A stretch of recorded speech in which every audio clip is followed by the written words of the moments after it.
Yo, That sounds nasty. It was so magical.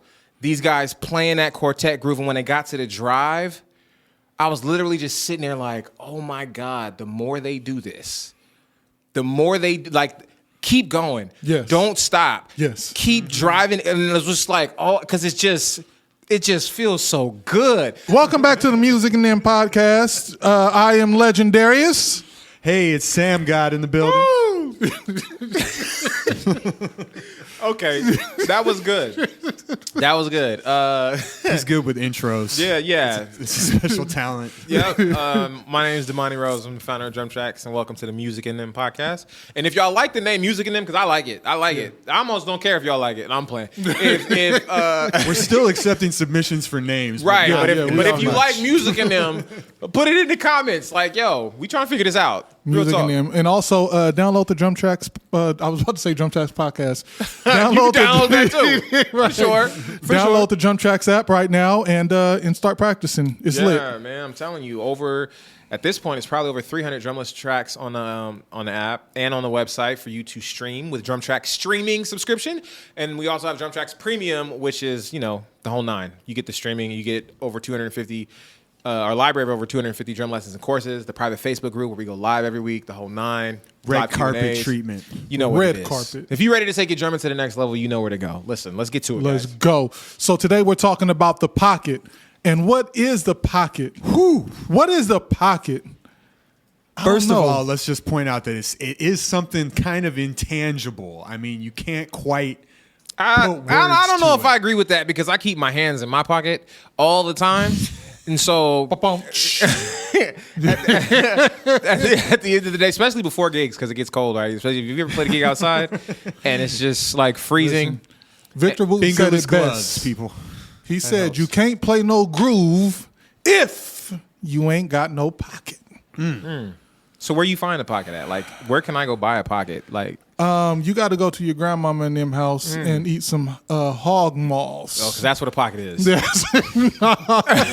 sticks to your ribs. It sticks to your ribs. Nah, I don't know, because there are different types of pocket. I had a talk about this with Baby David a couple of years ago. Shout out Baby David. And there's a breast pocket, a hip pocket. No, anyway. Wow. A thigh pocket? Obviously. I'm not trying to go there this early, bro. Come on. All right. Back to the matter at hand. Darren's been holding himself back from podcast to podcast. He's like, bro, I got some stuff that's real inappropriate that I want to say right now. Oh, it's Liddy Two Titty out here. What did he say? We're gonna have to have the Music and Them podcast after dark one day. Right. Yeah, it is getting late, people. It's getting late out here. We're off a couple Red Bulls. Anyway. But Man, I was souped up on Mountain Dew. Me and Baby Dave was talking about the young boy, Dami and JD Beck. Oh yes. And something that they were playing. He was like, "Good, that's the pocket." And I was like, "That's the pocket." And I was thinking like a straight groove, like a JD Blair, like a Poogie Bell, like where they just play that. And in my head, that was pocket. But then I started, and I already had this conversation with Damani one time about pocket a little bit. And just there's different forms of the pocket. Yeah, you know what I mean? Like Domi and JD Beck, that would be something super complex, probably a lot of 30-second notes and stuff like that, Yes. which you wouldn't normally think that's the pocket. Correct. But Right. I think it can be the way they're playing it. You know what I mean? Like, because it's so locked in. But when I normally think of the pocket, I think of like just a groove. Yeah, just a simple, I think. But is what they're doing not a groove? Exactly. I mean, it is a groove. It's just kind of a... It's out there. I think It's we some next came level up with the alien pocket grooves. being really, really, really simple. Like, And where did you get that idea from? Who taught you that? Marcus Miller and Poogie Bell. Got you. Okay. Yeah, And I'm not saying well, I'm not saying that those guys were out of the pocket because they definitely were in the pocket. But also, like, even a lot of the like, you listen to James Brown, and there are areas where everybody is playing one little part and it all just lines up, but they don't move Yes. at all. Like, there's not really much variation of anything. Like, you get the drum and it just don't for like 5 minutes. That's all he's doing. dun, dun, dun, like, and it sounds great. And that I think that's how we were trained to kind of think of the pocket. Like the simpler, the better. See, and the thing that always, and I can totally see how you got that context, and it makes perfect sense because the pocket, the term of the pocket, from what I understand, has come around based on certain genres of music. Mm-hmm. And so, yes, it's really associated with like funk. It's really associated with, you know, neo soul. Well, that's because when you start listening to like D'Angelo and that type of vibe, there's a lot of funk in that. Yes. Right. There's a lot of what some would even consider what they call quartet in that. Yes. Yes. Quartet music is an old version or an old style of gospel music that happened a lot in the 70s and 80s. It happened in the 90s, and it's still happening today too. Yeah. There's modern quartet groups, but you know, blues, funk, gospel, soul, all of these genres are cousins, right? They might not even be cousins. They're like brothers. Yeah. You know, they all have borrowed from each other. They've all developed from each other.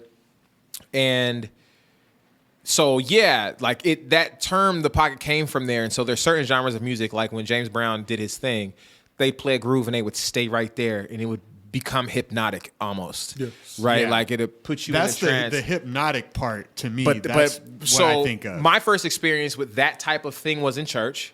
Because in church, they do what is called call and response, which is exactly what James Brown was doing when he would call out to whatever and they would do what he said. Yeah. Or even all the way now to when you listen to Beyonce, Who Run the World, and then the response is girls. Who run the world? Girls. Who run the world? Like that's the whole chorus of the song, right? Then she goes on to do My Ladies. It's all call and response. That thing happens in church. It's been happening in church for a long time. Yeah. And I'm not saying that church is the originator of all, but like it's black music, African American music has a lot of call and response in it from the beginning. And call and response is a hypnotic thing. And it happens in funk, but in different ways. So even if someone is not saying something and people are responding, there could be the bass player that's saying something and the guitar is responding with its rhythm. Yes. And so there's this call and response happening. And the more that it happens, the more intense that it gets. And so you don't move because the magic is in the repetition. Right. Then when it continues to happen, it gets better and better and better. Builds up that energy. You can feel it. So I used to not like this genre back in the day called quartet music, right? That I was just talking about. But recently, like in the last 3-4 years, I heard a group here in Sacramento, like the bass player was from the Bay Area. His name is Marcus Phillips. He was playing with a quartet group that's from out here. DOA, I don't know if you guys know who DOA is. Yeah. Mm-hmm. He's from here, from Sacramento, like incredible bass player. Like especially when it comes to funk grooves, like I haven't heard anybody it's ridiculous. No, Sam is dope. Don't get it twisted. But this is DOA we're talking about right now. No disrespect to the guy. DOA is this is DOA we're talking about. He's the OG. And I didn't even know. Like when I first met DOA, I didn't even know that he was what he is on the bass. And then especially when it comes to funk, it's like the nastiest. Yeah. Oh my God, right? Mm-hmm. And I'm not over exaggerating. I'm telling you the truth. So he was follow him on Instagram. But he was playing guitar in this thing, and they grew up playing quartet. I was wondering because you said him and Marcus, and I was like, wait, so who was playing bass? So which one? Marcus was playing bass. DOA was playing guitar. Big Mike was playing guitar. But Big Mike wasn't even at this gig. You know Odell? Guitar player? Guitar boss. Odell Ross, the guitar boss. Yeah, Odell wasn't playing guitar in this band. This was actually at his father's funeral. This was at Odell's father's funeral. But Odell was there. I'm just telling you where the view's at. Why are you laughing like that? What is going on? Hey, who was playing in this? Well, D.O. is playing guitar. You know Big Mike, right? Yeah, he wasn't playing. You know Odell, right? No, Odell wasn't playing either. What? No, I got no, because I saw Big Mike Big Mike was playing with him the next time I saw him. That's why, my bad. I got you guys all confused. So DOA was playing guitar. Marcus Phillips was playing bass. Ivan Johnson was on organ, and Walt was on drums. Yep, sounds about right. and I forget the name of the group that they were playing for, quartet group, but that sounds nasty. It was so magical.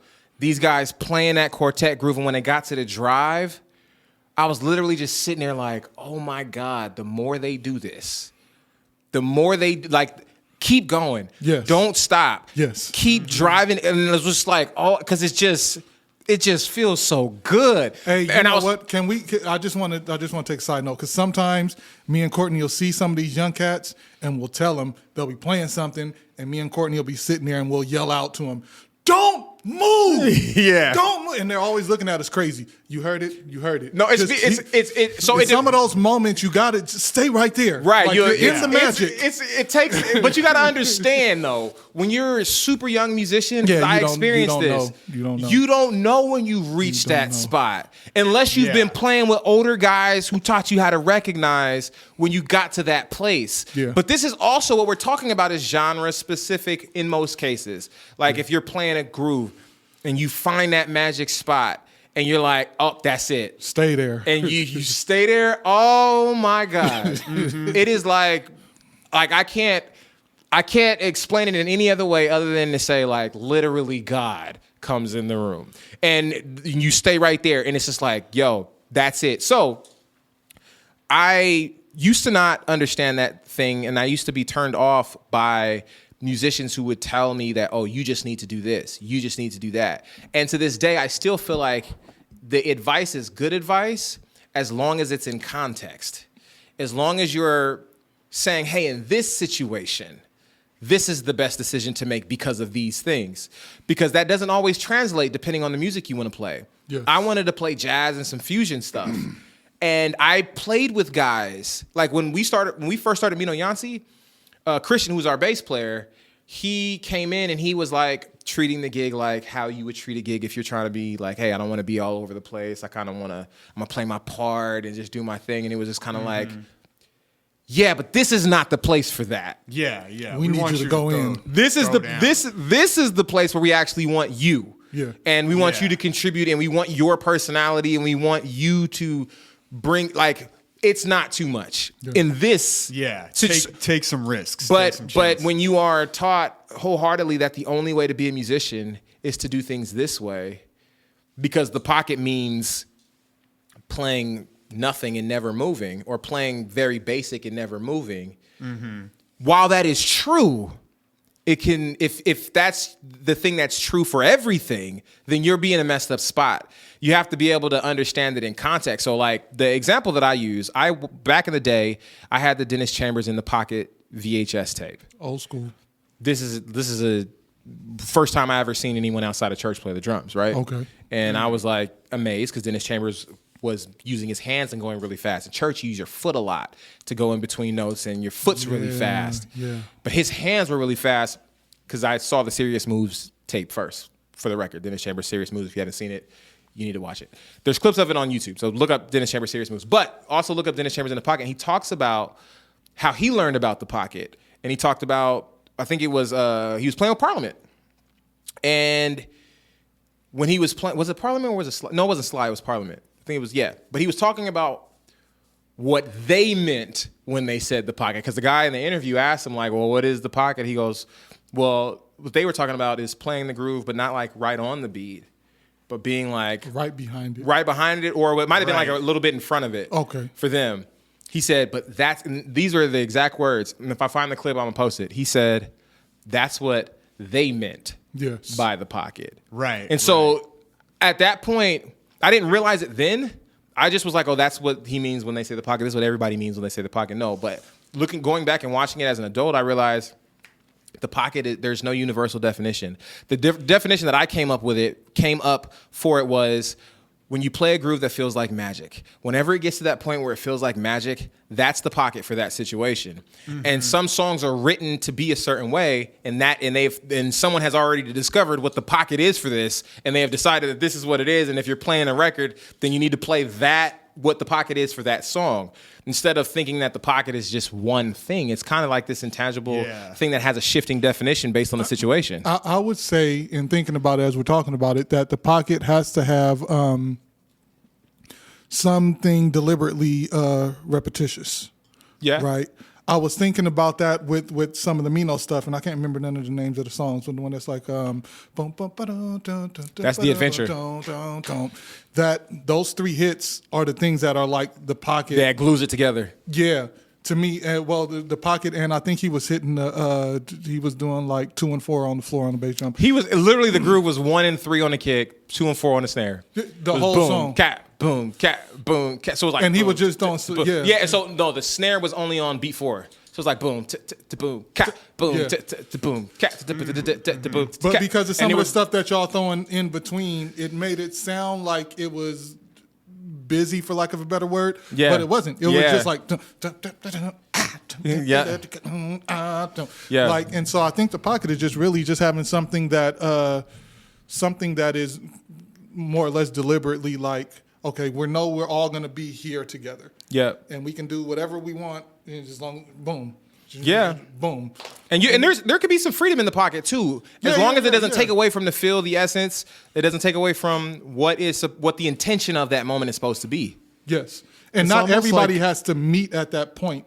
As long as Yeah. somebody is holding something Yeah. that's repetitious. Right. As long as one right. person is doing one thing that's somewhat repetitious. I mean, I think in it's a way. group effort because, like, when you're playing in a band, you kind of become one organism, right? Yeah. And And- that's to me when the pocket is achieved. Yeah. Like when everyone's like really playing together. You know, Yeah. like Yeah. everyone's serving the music in a way. So Right. it's like it's starting to play itself. Yeah. And you just be looking at each other like, oh my God, what is happening right now? You Yeah. know, like looking at your hands like, oh. And it's like, because Yeah. that's when the ego's out of the way a little bit. And it's more just like to get back, you know, to trace our episodes together. Yeah. Like you're listening. Yeah. And you're not like your mind's not wandering everywhere, but everyone is in that same place. Like everyone's together. They were all You on know? one accord.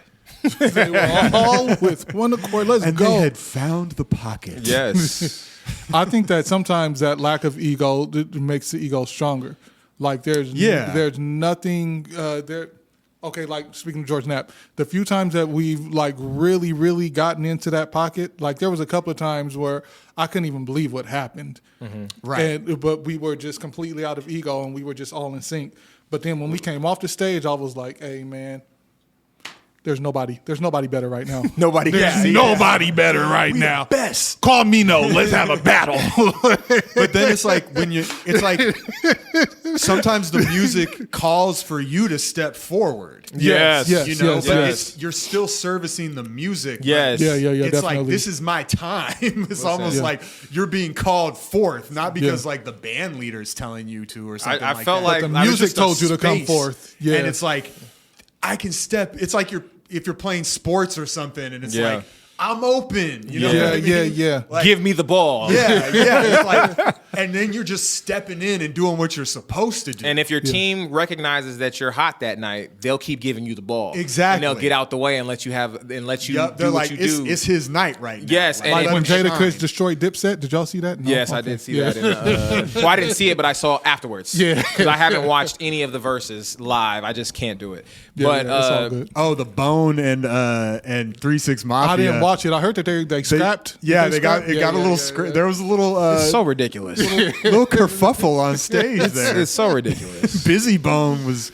out of pocket. Like you really like what did he throw? Like a microphone or something? It was like a water bottle. It was See, like a couple bottles. like how high school lunchroom table is that? I Yeah. know.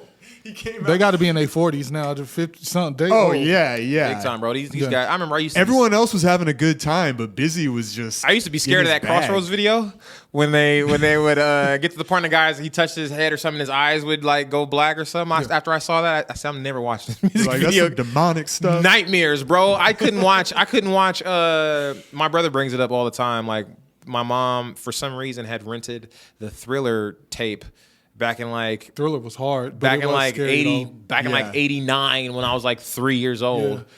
And played it. My brother always liked scary stuff and he was always into like vampires and things like that, but I was terrified. So scared that I asked her to take the VHS tape out of the house, like go put it in the trunk. Like real talk. I was 3. The Thriller video. I was 3, bro. I was 3, and I was like, I'm not here for none of this. Hey, get that out of here. I was Get this cursed thing out of my sight. My brother remembers it to this day. He's like, bro, I was so hot, bro. Like, man, Yeah, he's like, I wanted to watch. you that ruined on the night. I'm repeat, like, man. bro, you were 5. How is this okay with you? It was not okay with me. But yeah, I feel like the pocket is something that is this elusive thing that no one typically explains well. At least they didn't explain it well when I was coming up, or at least they didn't explain it in a way that was attractive to me. They explained it in a way that was like made me feel like it was boring, and it could be just my naive immaturity as a younger musician, you know, being 12, 13, 14 years old. And at the same time, a lot of people talking about the pocket weren't even musicians when they were talking to me. So I don't know that. So don't listen to what they're saying. That obviously, At all. right? I mean, like, At they all. don't know what they're talking about. I mean, they're just you don't even civilians? play. Have you ever What? played a gig? And I did this at church one time where I played and I thought I did like great and I was like feeling good. And I went like after I was playing, I was standing in the hallway and like one of the tenors in the choir walked up to me. I could see his face. I remember his name. I still like this dude. I think he's great. But he came up to me that afterwards and was like, "Oh, you thought you did good, did you?" Whoa. He said, "Bro, you ruined the whole song." Wow. I was like, "Really? What?" He was like, "Bro, like that was awful. What was that? Like, what were you doing? You over here playing toms and playing the cymbals and this all. What are you doing? Like, you ruined it, bro." And I was just like, doggone it, bro. Like I Wow. thought. In hindsight, was he right or were you right? You know, when I don't know to this day. Like when I think back on it, I was like, he has to be wrong. Like this, Right. This couldn't have been that bad.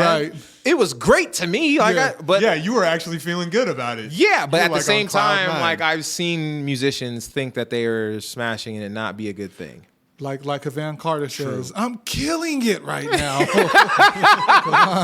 literally how I felt. But at the end of the day, bro, like I've seen musicians do it, and like it got to a point where I would like not make any faces when I played. I would be like stoic no matter how hard we was murdering. If you know people thought we was really killing, I was like, bro, you sound great, but you just look like you hate what you're doing. Yeah. But the reality was I was just afraid of looking like I was murdering. And I'm feeling it dumb hard and it not be good because I've seen it and it's or you just like, or, you know no. like I've seen because I was playing bass and I would just be playing bass like this.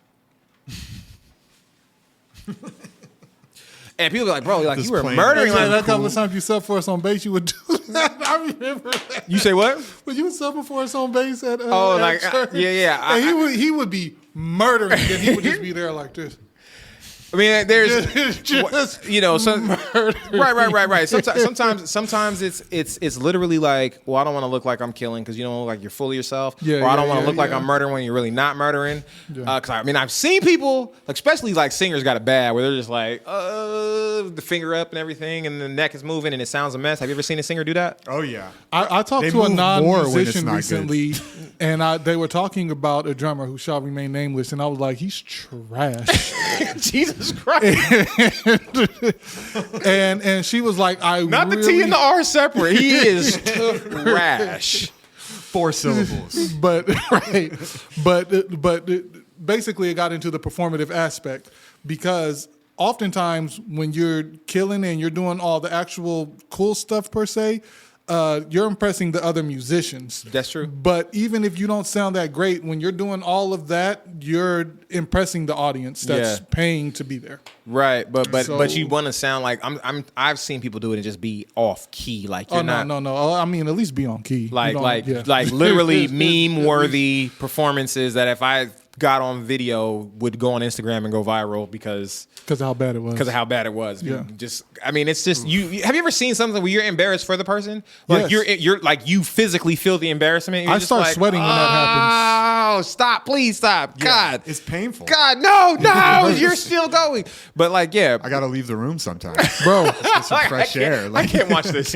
I start sweating Train like wreck. it's me on stage. I'm literally in my chair sweating. I'm like, bruh, I got to get out of this. Oh wait, that's not me. Yeah. I'm an empath, man. Like when it comes to that, like it gets bad. But I did eventually. I started learning like, oh, there is value in this other thing that like, because I shied away from like funk music for a long time, not because I didn't like it, but because of the perception that I had around what it meant to be that kind of musician, that there was no freedom in it, that there was no, but that was how I perceived it based on the people that I had talked to. And I'll be like, yo, but over here in this jazz thing, there's a lot more freedom and expression and you could do more and there's all of this. And if I have to choose between these two worlds, and for some reason at a particular time I felt like I had to choose. So I was like, I'd rather have this and none of this than to have this and none of this. Because if I follow the rules of the people who were talking to me over here, because for some reason I couldn't differentiate the context that they're like, oh, they're talking about when you're doing this type of music. I would just like, but they were like, nah, man, all that stuff, all that, and they would just call it, they got a lot of information over there. They would say things like that. They got a lot of information. They could play a lot of notes, but it doesn't mean anything. And I'm like, yo, but I feel something when I hear this. Yeah. And you guys are killing it for me over here. Like, I don't want, but as I got older, I came back to this over here and was like, oh no, there's a lot of value over here. There's a lot of, and if you listen to jazz, and you listen to the drummers and everything that's happening intently, they're in the pocket. Yeah, I mean, that stuff grooves. Swinging is like one of the most pocket things. Yes. When people are doing it right. I mean, I love it when a rhythm section is just swinging so hard. Yes. That's the pocket. The pocket exists everywhere. In different ways. Yes. I heard when you were hosting the jam, some of the cats that got up, bass player was swinging. I mean swinging, but the drummer wasn't keeping up with him, and he pulled back both ways, man. Yeah, he pulled back on how, and I was like, bruh, that first couple of choruses, I heard you. He was like, appreciate you. Yeah, like I was like, when they're just pushing, when they just got that push, but it's synced up. Yeah, Like, oh man. Yeah. I've been listening to McCoy Tyner, right? Because I've been transcribing some of his stuff, and one of the things I've been listening to was one of the things that I've been listening to was his version of Autumn Leaves, because Autumn Leaves is one of the first jazz tunes I ever learned how to play, and so I started listening to all these different versions from everybody, from Miles all the way to anybody you could think of. That Miles one is actually Cannonball Adderley. Oh, that's not on Miles' record? No, that's on Cannonball Adderley. Cannonball Adderley's solo on there is amazing too. And the way he comes in there, it's one of my favorite. That contrast is one of my favorite solo because Miles comes in so smooth and he's just chilling. Yeah. And then Cannonball Adderley just comes in and he's bluesy with it too. It's like dirty. But that's why I liked McCoy Tyner's version.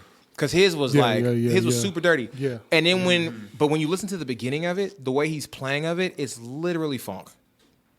It's literally funk.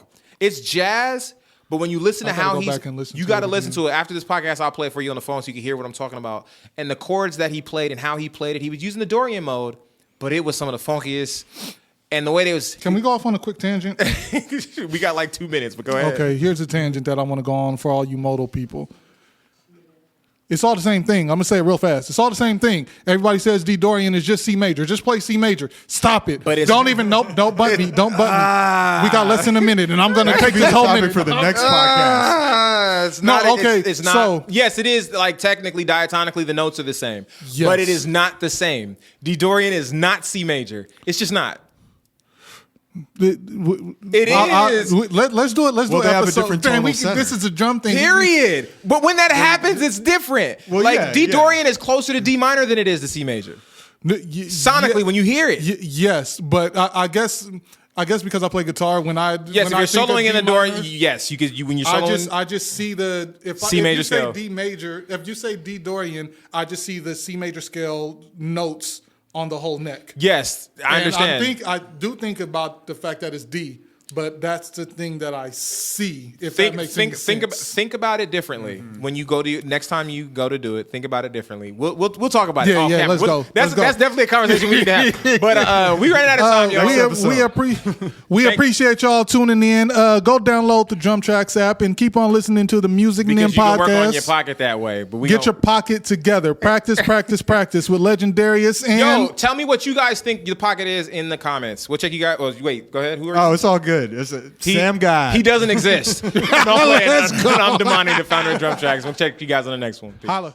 Fam, it's your boy Damani. I hope you enjoyed the video that you just watched, and I hope you liked the video. I hope you left a comment, and I wanted to invite you into DrumTrax Premium. We literally have over 350 drum lessons, over 250, over 300 by now, drumless tracks, a community in the private Facebook group of drummers that we go live with and do live drum coaching every single week. We want to help you find your voice and explore your creativity on the drums, and we can do that with DrumTrax Premium. It's only 99 cents to sign up, so you can find the links in the description of this video. And also, if you're just looking to stream tracks, you can also find our streaming subscription where you can stream all of the tracks and all of the tracks that we ever add for just $5.99 a month. And if you're looking for more content, you can click one of the videos that are showing up on the screen right now and check them out. All right, fam? I look forward to seeing you in more videos, and I look forward to seeing you in DrumTrax Premium. All right, fam. Peace.